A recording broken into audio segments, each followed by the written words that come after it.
Lecture du livre du prophète Jérémie. Quel malheur pour vous, pasteurs! Vous laissez périr et vous dispersez les brebis de mon pâturage. Oracle du Seigneur. C'est pourquoi ainsi parle le Seigneur, le Dieu d'Israël, contre les pasteurs qui conduisent mon peuple. Vous avez dispersé mes brebis, vous les avez chassées, et vous ne vous êtes pas occupés d'elles. Eh bien, je vais m'occuper de vous à cause de la milice de vos actes, oracle du Seigneur. Puis je rassemblerai moi-même le reste de mes brebis de tous les pays où je les ai chassées. Je les ramènerai dans leur enclos, elles seront fécondes et se multiplieront. Je susciterai pour elles des pasteurs qui les conduiront. Elles ne seront plus apeurées ni effrayées, et aucune ne sera perdue. Oracle du Seigneur. Voici venir des jours, oracle du Seigneur, où je susciterai pour David un germe juste. Il régnera en vrai roi, il agira avec intelligence. Il exercera dans le pays le droit et la justice. En ces jours-là, Juda sera sauvé et Israël habitera en sécurité. Voici le nom qu'on lui donnera. Le Seigneur est notre justice.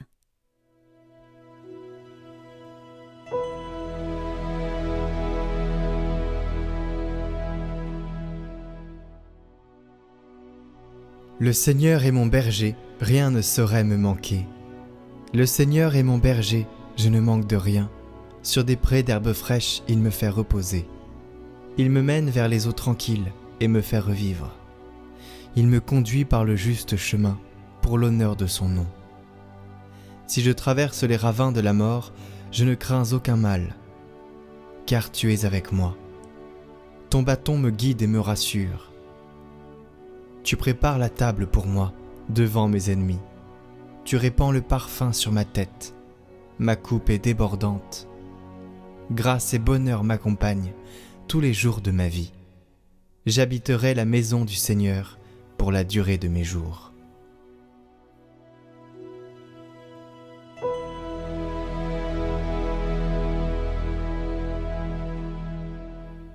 Lecture de la lettre de saint Paul apôtre aux Éphésiens. Frères, maintenant, dans le Christ Jésus, vous qui autrefois étiez loin, vous êtes devenus proches par le sang du Christ. C'est lui, le Christ, qui est notre paix. Des deux, le juif et le païen, il a fait une seule réalité. Par sa chair crucifiée, il a détruit ce qui les séparait, le mur de la haine. Il a supprimé les prescriptions juridiques de la loi de Moïse.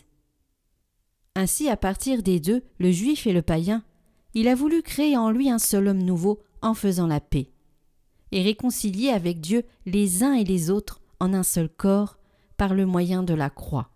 En sa personne, il a tué la haine.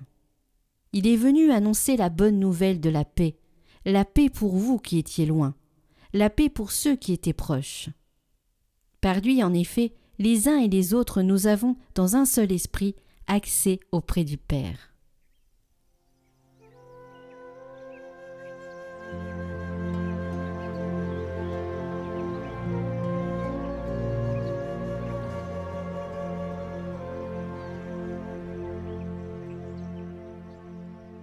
Évangile de Jésus-Christ selon saint Marc.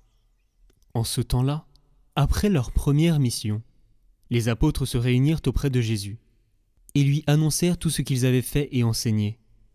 Il leur dit : « Venez à l'écart dans un endroit désert et reposez-vous un peu. » De fait, ceux qui arrivaient et ceux qui partaient étaient nombreux, et l'on n'avait même pas le temps de manger. Alors, ils partirent en barque pour un endroit désert, à l'écart.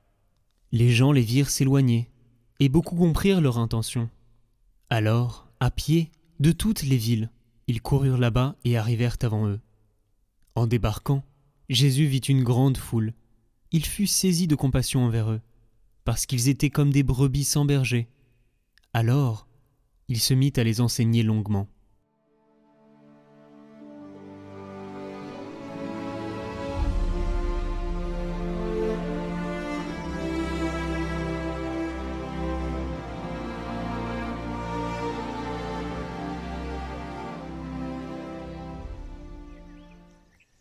Chers amis de Catoglade, vous l'aurez largement remarqué, le thème du berger est au cœur des lectures de ce dimanche. L'Évangile nous présente Jésus ayant de la compassion pour la foule, cette foule composée de brebis sans berger. Il nous aide à comprendre le ministère d'enseignement et de pasteur de notre Seigneur Jésus-Christ. La littérature de l'Antiquité qualifiait souvent de berger la personne chargée de diriger la communauté.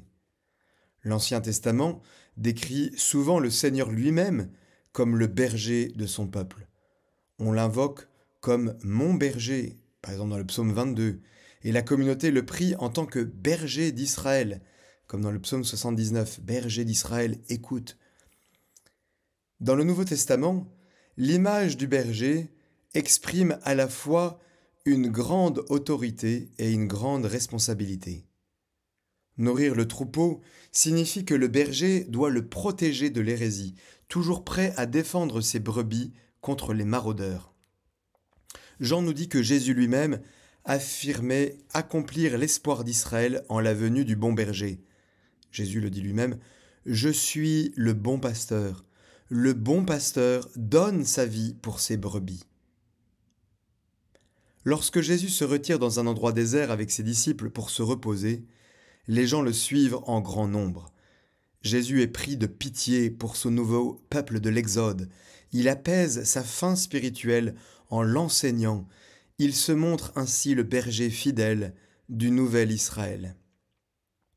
Quand on voit Jésus saisi de pitié devant la foule, parce qu'ils étaient comme des brebis sans berger, dans l'évangile de Marc entendu ce dimanche, il faut savoir que cette image n'est pas née dans les évangiles. Elle provient en fait du chapitre 34 d'Ézéchiel, où Dieu fait déferler sa colère sur les bergers d'Israël qui se sont engraissés sur le dos des faibles et des vulnérables au lieu de s'occuper d'eux. On trouve ces mêmes reproches en Jérémie 23 que nous avons entendu ce dimanche en première lecture. « Quel malheur pour vous, pasteurs! Vous laissez périr et vous dispersez les brebis de mon pâturage, oracle du Seigneur. C'est pourquoi ainsi parle le Seigneur, le Dieu d'Israël, contre les pasteurs qui conduisent mon peuple. Vous avez dispersé mes brebis, vous les avez chassées, et vous ne vous êtes pas occupé d'elles. Eh bien, je vais m'occuper de vous à cause de la malice de vos actes, oracle du Seigneur. Puis, je rassemblerai moi-même le reste de mes brebis de tous les pays où je les ai chassées. Je les ramènerai dans leur enclos. Elles seront fécondes et se multiplieront. Je susciterai pour elles des pasteurs qui les conduiront. Elles ne seront plus apeurées ni effrayées, et aucune ne sera perdue. Oracle du Seigneur. La compassion de Jésus est bien plus qu'un sentiment de regret passager. Il s'agit d'une angoisse profonde, d'une anxiété déchirante, d'une vraie douleur face à la condition des gens. Jésus décrit la vie de ceux et celles qui vivaient à l'extérieur du salut offert gratuitement par Dieu. Il est saisi pour les âmes de ces gens, perdus dans un désert spirituel, sans personne pour les secourir, les former et le mener vers une véritable nourriture spirituelle. Sans berger pour les protéger des fausses doctrines, ces âmes sont en danger. Comme des brebis privées de bons bergers, elles sont seules et vulnérables aux attaques du mauvais qui rôde autour comme un lion affamé, cherchant quelqu'un à dévorer. L'expression « comme des brebis sans berger » décrit vraiment bien la situation spirituelle des hommes et des femmes du XXIe siècle. La plupart de nos contemporains sont désorientés, ils sont sans défense et donc très vulnérables aux séductions et aux attaques du mal. Les brebis sans berger ne sont pas qu'un peu désorientées, elles sont hautement vulnérables. Le danger et la destruction les guettent. Jésus voit les malades et sa compassion les guérit. Il voit ceux qui sont possédés et il les libère. Il raconte l'histoire d'un roi à qui son serviteur devait une large somme. Lorsque le serviteur fut incapable de payer, le roi ordonna de le réduire en esclavage avec sa famille. Mais le serviteur demanda pardon et le roi eut de la compassion pour lui. Il annula sa dette. Jésus parle aussi d'un voyageur qui allait de Jérusalem à Jéricho. Le pauvre homme tomba sur des voleurs qui le battirent, le volèrent et le laissèrent pour mort.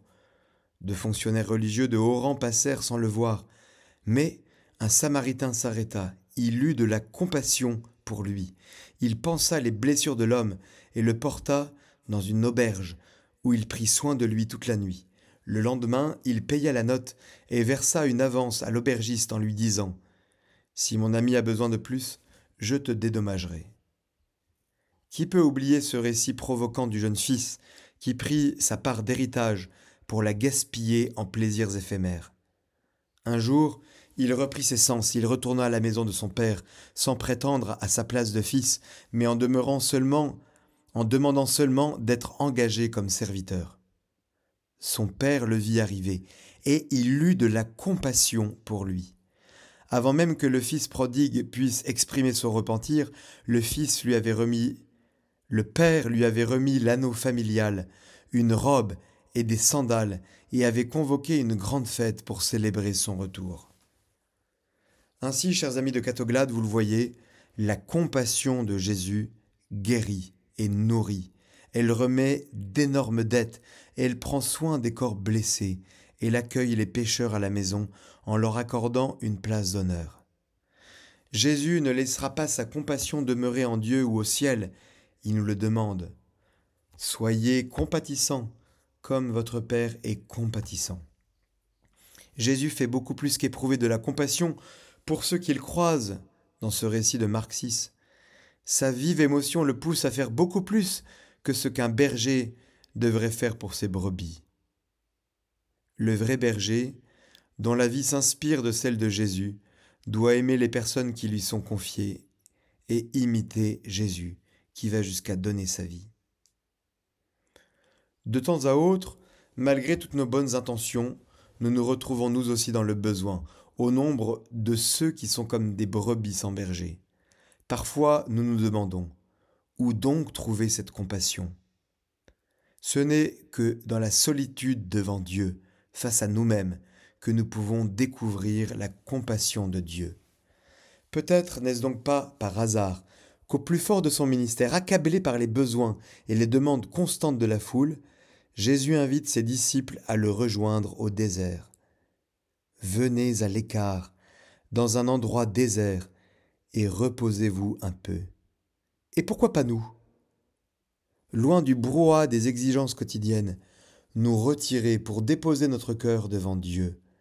Là, oui, là, chers amis de Catoglade, nous découvrirons la miséricorde et nous deviendrons porteurs de la compassion du Christ pour notre temps. L'une des réflexions les plus profondes sur le thème du berger compatissant se trouve dans l'homélie qu'a prononcée le pape Benoît XVI lors de son installation comme successeur de Pierre le 24 avril 2005. Je le cite. « La sainte inquiétude du Christ doit animer tout pasteur. Il n'est pas indifférent pour lui que tant de personnes vivent dans le désert. Et il y a de nombreuses formes de désert.